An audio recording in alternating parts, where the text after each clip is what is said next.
안녕하세요. 글쟁이 작가 박은몽입니다.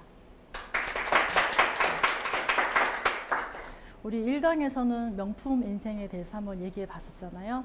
오늘은 사랑에 대한 이야기를 하고자 합니다. 젊은 시절에 가장 관심이 많은 두 가지, 일과 사랑이죠.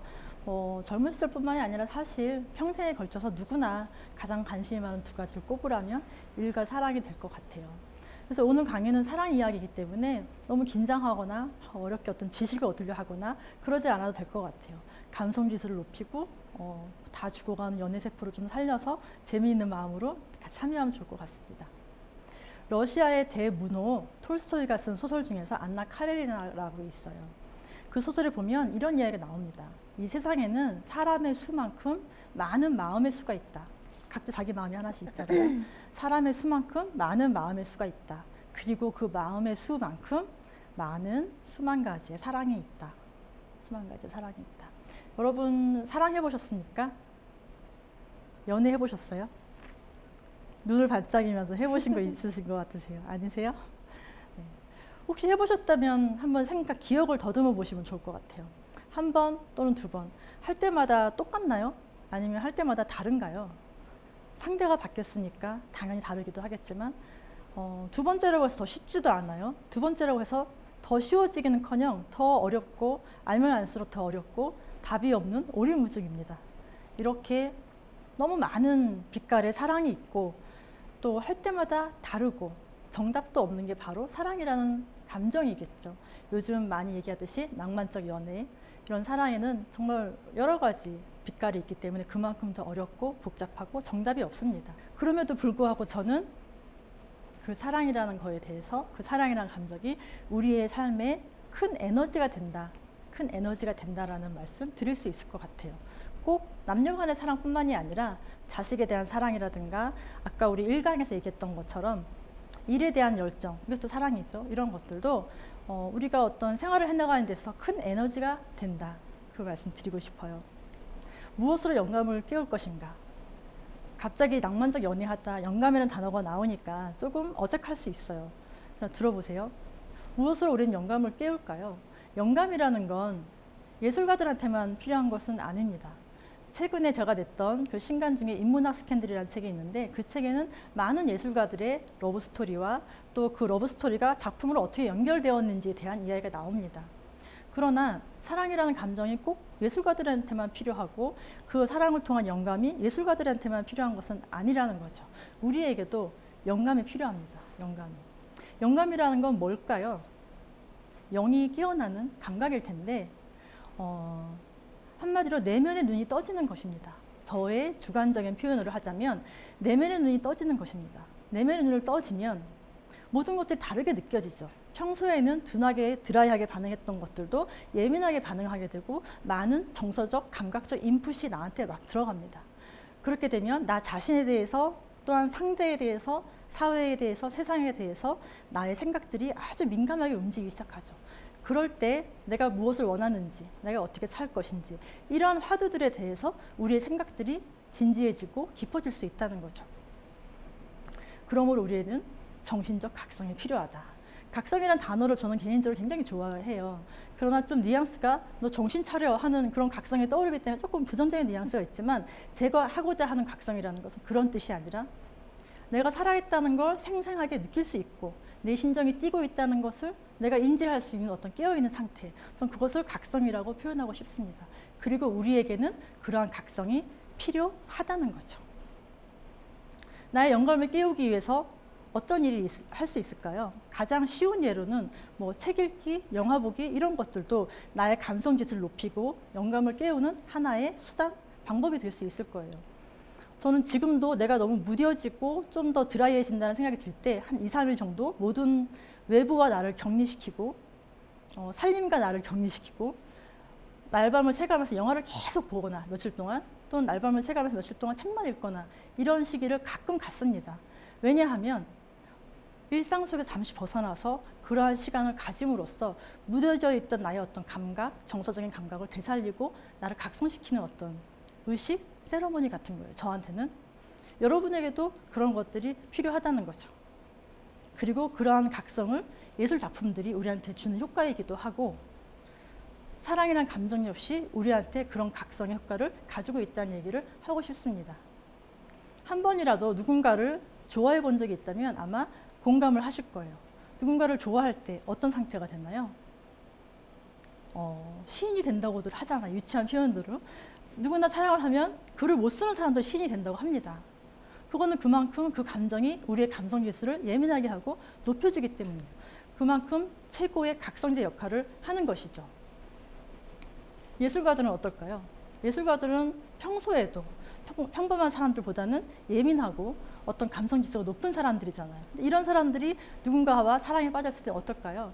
훨씬 더 예민해지고 평상시에 10가지의 감정이 있다면 사랑하는 상태에 있을 때는 수만 가지 감정을 예리하게 느끼면서 감각을 느낄 수 있을 겁니다.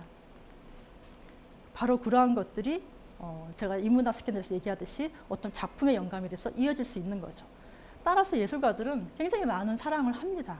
하면서 그걸 통해서 자신을 각성시키고 그걸 통해서 영감을 받고 많은 작품을 실제로 남겼어요. 남겼는데 예술가들만 그럴까요? 그래서 그들은 누군가를 사랑하게 됐을 때 아마 절호의 찬스가 왔다라고 생각할지도 몰라요. 왜냐하면 나의 정신을 최대치로 각성시켜서 어떤 작품에 연결될 수 있는 영감을 확실하게 얻을 수 있는 그런 기회이기 때문에 아마 절호의 찬스가 왔다라고 생각할 겁니다. 우리는 어떨까요? 우리도 마찬가지라는 거죠. 우리는 예술 작품을 하는 건 아니지만 정신적 각성을 통해서 자신의 삶에 대해서, 자신의 미래에 대해서, 자신의 동반자에 대해서 어떤 예민한 생각들과 진지한 고민들을 깨우칠 수가 있다는 거죠.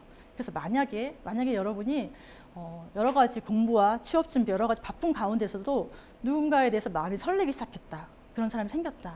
그렇다면 절호의 찬스가 왔다라고 그렇게 생각하셔도 좋습니다. 왜냐? 나의 정신을 깨우고 영감을 깨울 수 있는 기회, 절호의 찬스가 왔기 때문이죠.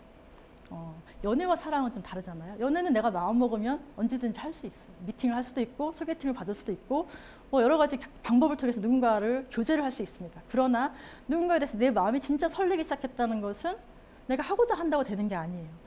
어떻게 다가온 것이죠. 그래서 만약에 내 감정이 그런 감정을 느끼기 시작했다면 내가 내 영감을 깨울 수 있는 절호의 찬스가 왔구나. 그렇게 생각을 해도 참 괜찮을 것 같습니다.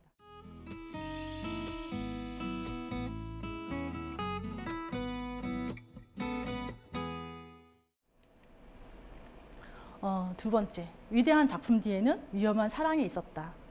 어떻습니까? 이 말에 공감이 되세요? 네. 제 책의 표지에 처음엔 출판사에서 인쇄하기 전에 다른 카피를 뽑아왔었어요. 그러나 제가 이 카피를 바꿨습니다. 개인적으로 저는 이렇게 글자 하나를 바꿔서 의미가 비교되거나 대칭을 이루는 카피 구조를 좀 굉장히 좋아하는 것 같아요. 제가 어릴 때부터 아까도 말씀드렸지만 작가들의 비하인드 스토리에 많은 관심을 가지고 있었습니다. 근데 그런 관심을 갖다 보니 정말 많은 작품이 사랑을 통해서 작품의 영감을 받고 그 이야기를 토대로 작품이 완성되는 것을 많이 볼 수 있었죠. 어떻게 보면 당연합니다.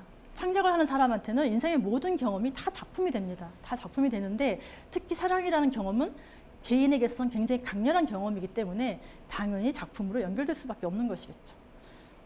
일기를 쓰는 일반적인 보통 사람도 누군가를 좋아하게 되면 일기에 쓸 거리가 많아집니다. 그렇지 않나요?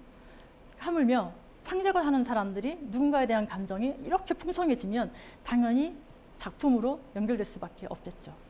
몇 개의 이야기를 하고자 합니다. 한번 읽어보실까요? 소리를 내서 한번 읽어볼까요?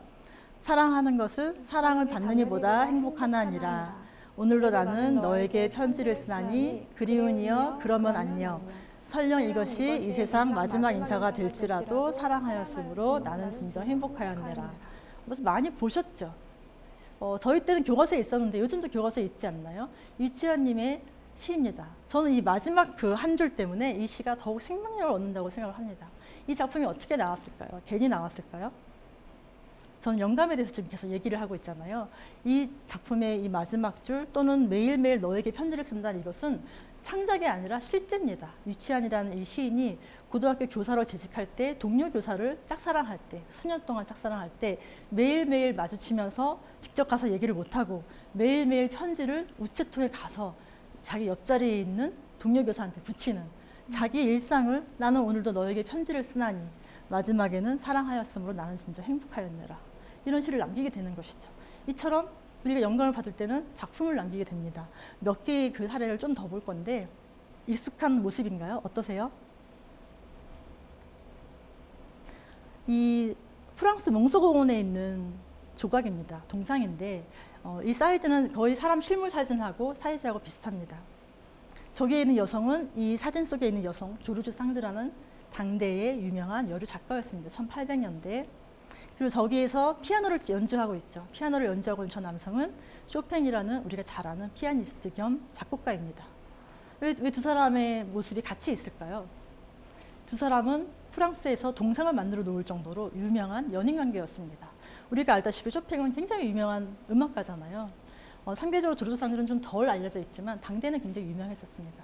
근데 이 두 사람이 문화 살롱에서 만나서 9년 동안의 연애를 하게 됩니다. 9년 동안 연애를 하면서 이 조르주 상드라는 여성은 당시 굉장히 스캔들을 몰고 다니는 여장부였어요.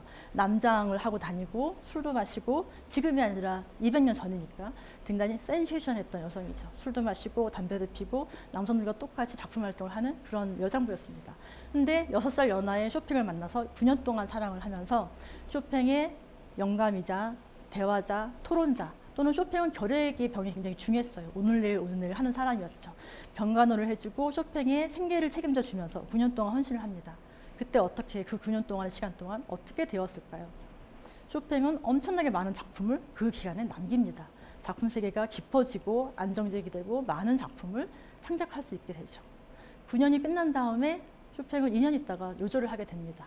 자신을 지탱해주고 있던 정신적, 실질적, 현실적, 물질적 의지처가 사라졌고 자신의 병이 깊어지면서 요절을 하게 되죠. 그러나 그 9년 동안의 그 사랑을 통해서, 그 관계를 통해서 엄청나게 원숙한 작품들을 남겨서 오늘날까지 이어지고 있죠. 두 개의 이미지를 제가 일부러 비교해 놨습니다. 어떻습니까? 두 그림이 하나는 사진이고 하나는 그림입니다. 비슷한가요? 느낌이 어떠세요? 전혀 다르죠? 사실은 어떻게 보면 비슷하고 어떻게 보면 굉장히 다릅니다. 형태적으로 본다면 한 여성은 얼굴이 조금 넓고 둥그스름하고 한 여성은 얼굴이 굉장히 갸름합니다. 그림 속의 여성은 굉장히 갸름하죠. 또 사진 속의 여성은 눈빛이 엄청나게 막 반짝이고 강렬하잖아요. 그러나 그림 속의 여성은 눈이 아예 없습니다. 동공이 없습니다. 그러나 이 동공이 없고 목이 길고 얼굴이 갸름한 이 그림은 바로 저쪽에 있는 여성을 모델로 그린 것이죠. 누가 그렸냐면 모델리안이라는 화가가 그렸습니다. 이 모델리안이라는 화가는 저렇게 동공이 없는 눈을, 그 여성상을 그리는 것으로 유명한 자신만의 화풍을 가지고 있는 화가예요. 아마 들어보신 적이 있으실 겁니다. 그러나 이 모델리안이가 처음부터 저렇게 자신만의 화풍을 완성할 수 있었던 것은 아닙니다. 죽기 3년 전에 만났던 저 사진 속의 여성, 잔 에비테른이라는 15세가량의 연하였던 19세의 어린 소녀를 만나서 사랑에 빠집니다, 서로. 그래서 3년 동안을 같이 하게 됩니다. 그것이 모딜리안에게는 마지막 말년의 3년이었죠.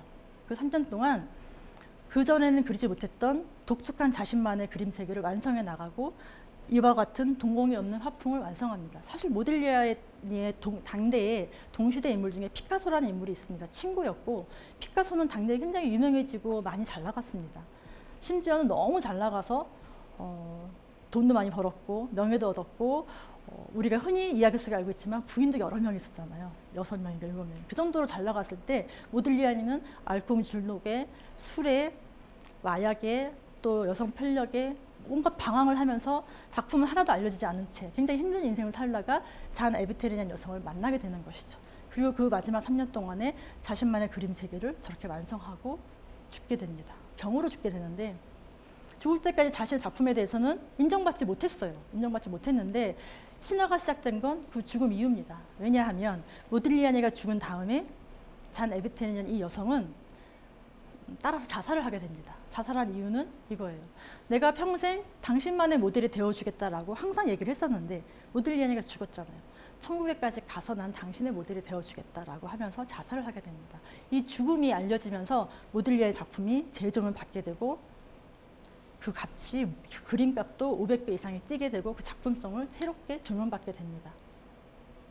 이 모든 것들이 어디서 나왔느냐? 물론 재능도 있었지만 어떤 사랑, 또 사랑을 통해 정신적 각성, 또 그를 통해서 영감을 받음으로써 그것들 작품으로 이어질 수 있었다는 것이죠. 이것은 누구일까요? 사진과 이미지가 그림이 같이 있습니다. 하나는 우리가 잘 아는 레오나르도 배우이고 하나는 19세기 화가가 그린 그림입니다. 폴 베를렌이라는 시인과 랭보라는 시인의 테이블 그림입니다. 영화에서 저 19세기 그림을 그대로 설정을 가져가서 저 컷을 찍었던 것 같아요. 사실 이 두 사람은 좀 파격적인 동성애자 사랑으로 굉장히 유명한 랭보와 베를렌이라는 시고 사이이고 토탈 이클립스라는 영화에서도 만들어졌었죠. 여기 이 시를 볼까요? 이 시를 한번 보면 뭘 했니? 마지막에 보면 네 젊음을 가지고 뭘 했니라고 묻고 있습니다. 이 시는 누구의 시냐면 폴 베를렌의 시입니다. 폴 베를렌은 랭보와의 2년 동안의 방황과 사랑의 도피행을 끝내고 권총 사건이라는 어떤 사건을 통해서 두 사람의 관계가 끝나게 됩니다. 술이 취한 베를렌이 랭보와 싸우다가 총을 겨누고 심장을 겨누지만 다행히 심장을 빗겨나가고 손에 맞게 됩니다. 그래서 이 사건을 계기로 두 사람은 헤어져요. 랭보는 고향으로 돌아와서 지옥에서 보낸 한철이라는 유명한 시집에 실릴 시를 막 집필하게 되고 베를렌은 안타깝게도 그 초격 사건으로 인하여서 감옥에 가게 됩니다. 감옥에서 자신의 지난 시절을 참회하고 되돌아보면서 신앙을 갖게 되고 많은 참회시를 남깁니다. 그 중에 하나가 이거였죠. 베를렌 당시 20대 후반의 나이였는데 자신의 젊은 시절을 돌아보면서 참회시를 남기게 됩니다. 저는 사실 랭보나 그 베를렌의 어떤 인생사, 개인적인 선호에 대해서는 별로 좋아하는 시는 아니지만 그럼에도 불구하고 그들이 남긴 시는 굉장히 와닿는 부분이 굉장히 많이 있습니다. 네 젊음을 가지고 뭘 했니? 이런 질문들을 우리에게 스스로 던져볼 수가 있겠죠.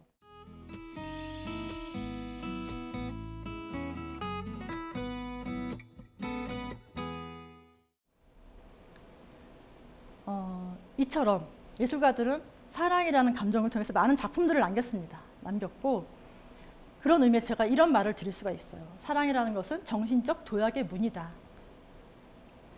이런 말을 한 적이 있어요. 릴케라는 우리가 잘 아는 시인은 한 여성을 사랑한다면 이런 편지를 썼습니다. 어떤 편지냐? 당신은 나한테 나를 더 넓은 들판으로 나가게 하는 도약의 문이었다. 당신을 만난 이후로 내가 얼마나 성장했는지 과거의 나의 그 지점을 표시했다가 가끔씩 되돌아보면서 비교해 보곤 한다.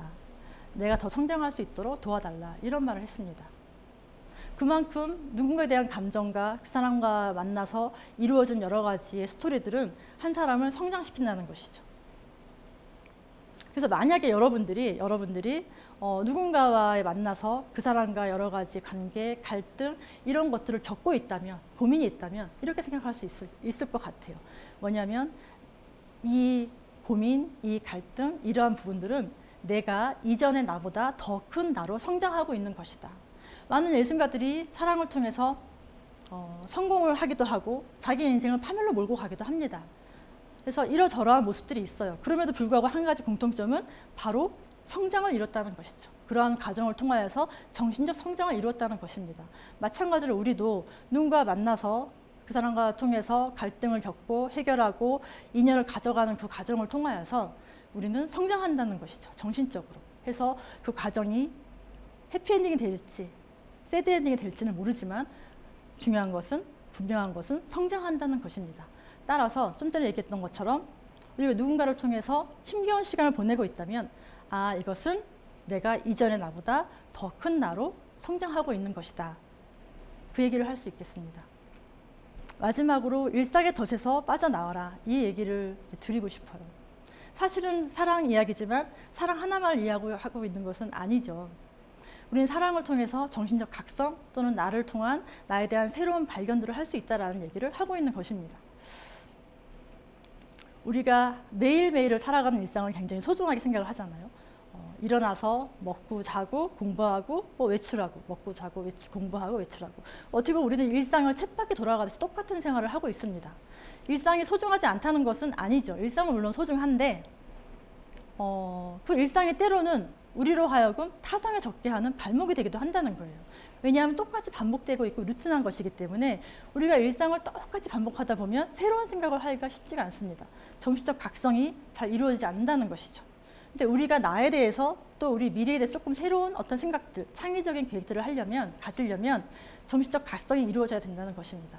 그래서 우리는 의도적으로라도 일상의 고리를 끊고 나만의 시간, 내가 나를 돌아볼 수 있는 성찰의 시간들을 주기적으로 가져야 된다는 것이죠. 그 중에 하나의 예로서 제가 오늘 어떤 사랑이라는 것을 이야기를 들려드린 것이고 심지어는 사랑뿐만이 아니라 일상에서 벌어지는 모든 것, 예를 들면 뭐 친구와의 갈등, 가족관계의 갈등, 또는 어떤 취업에 대한 고민, 여러 가지 나의 정서와 영혼에 스크래치를 내는 부정적 경험이나 어떤 반응들이 있을 수 있잖아요.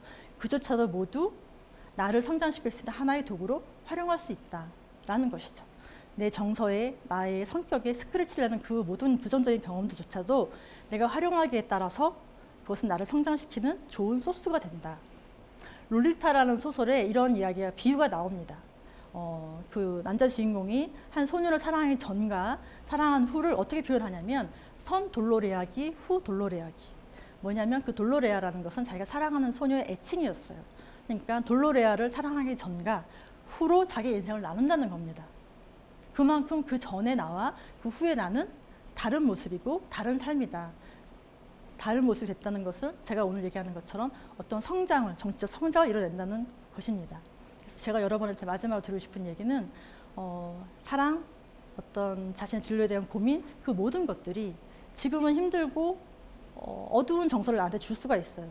그럼에도 불구하고 그것을 내가 활용하기에 따라서 나의 정신적 성장을 이루는 소스가 될 수 있다. 심지어는 나한테 나의 정서에 상처를 내는 어떤 스크래치를 내는 그런 부정적 경험조차도 내가 활용하기에 따라서 나의 정서적인 내면적인 것이 성장하는 큰 기회가 될 수 있다. 그러한 기회들을 잘 활용하시기 바란다. 그 얘기를 마지막으로 드리고 싶습니다. 네, 감사합니다.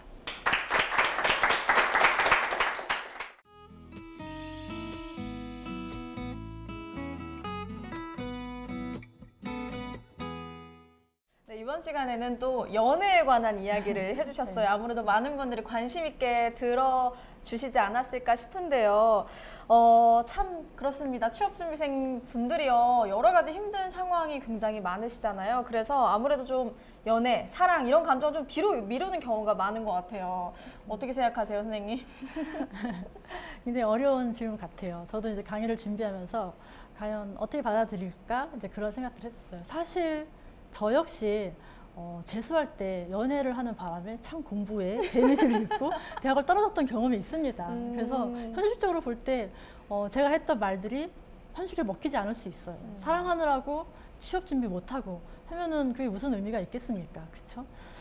그러나 현실을 조금 넘어서 조금 더 가치지향적으로 제가 던져드렸던 메시지라고 말씀을 드리고 싶어요.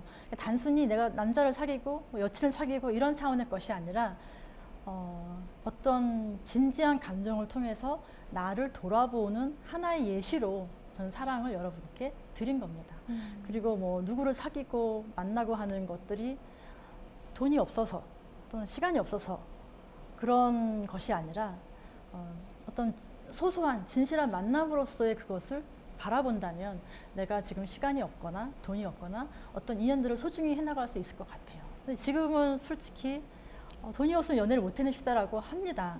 하나 그런 연애를 얘기하는 것이 아니라 누군가에 대한 소중한 감정 자체를 우리가 나를 돌아보고 나를 이해하고 또 어떤 한 인간을 이해하는 계기로 가져가 보자. 그것이 나의 어떤 정신적인 성장에 도움이 된다. 그런 차원의 것으로 이해해 주시면 될 것 같습니다. 굉장히 사랑이란 의미가 이렇게 숭고하게 느껴지는 그런 네. 시간이었던 것 같아요. 이제 시간이 다 가서요. 마지막 질문을 좀 드려야 될 것 같아요. 네. 청산뉴스의 공식 방명록을 남겨주고 가셔야 되는데요. 청춘들에게 마지막으로 한 말씀 남겨주신다면 어떤 말씀 전하고 싶으세요? 아까 강의 중에 나왔던 폴 베를렌의 마지막 식구를 좀 다시 던져드리고 싶어요. 너의 젊음을 가지고 뭘 했니라고 베를렌이 물었습니다. 여러분은 여러분의 젊음이라는 자산을 가지고 뭘 하시겠습니까? 라는 질문을 던져드리고 싶습니다. 거기에 대한 저의 어떤 조언으로는 엄마가 계획한 인생 또는 친구들이 막 얘기하는 트렌드에 따른 인생 계획이 아니라 내가 내 중심, 자기 중심을 가지고 자기가 세운 로드맵을 가져라.